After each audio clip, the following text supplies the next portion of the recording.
We sold it from 160 to 200 or something like that. A nice tidy profit. Yeah, we made about $3.5 billion on a $500 million investment, as it turned out. I still sold it way too soon. Since I sold it, they must have shot a gun off and said, Warren's sold, now it's time to let it go up.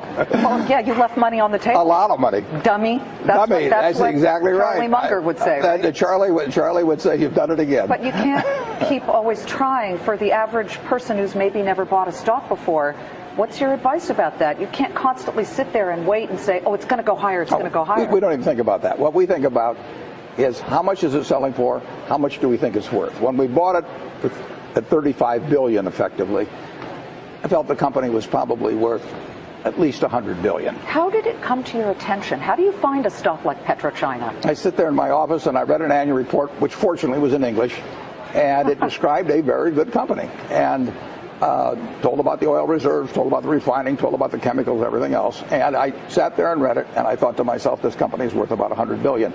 Now, I didn't look at the price first. I look at the business first and try and figure out what it's worth, because if I look at the price first, I'll get influenced by that. So I look at the company first.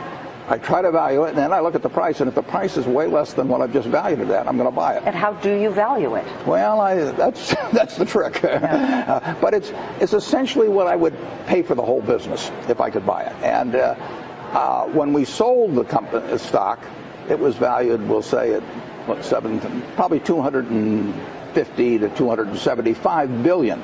And we thought that was a fair price. Now, oil had gone up from $30 a barrel to $75 a barrel. Now it's up even further.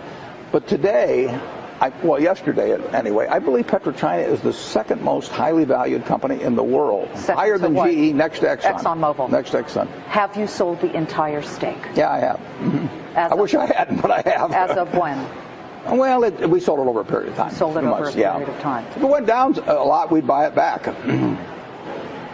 Would you ever buy or sell a stock based on political pressure or no. sort of?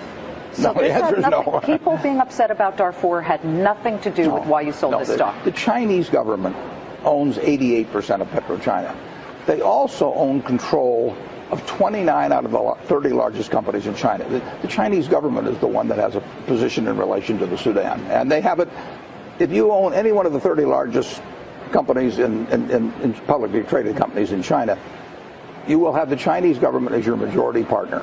And the question is, are you responsible for their actions? You're going to China next week for a ribbon-cutting ceremony right. for ISCAR. Sort of the limit of my abilities, Liz. I mean, that's what they use this. You're pretty good at cutting a ribbon. I've gotten used to it, yeah. Are you looking at other companies in China? I don't look based, no, the answer is pretty much no, but I don't look based on countries or that sort of thing. I just read every report I can, and I try and figure out whether something is cheap. But how would you find a report like PetroChina 4 years ago? This was not a name that maybe that a lot of people would. Other guys read Playboy. Yeah, I read annual reports.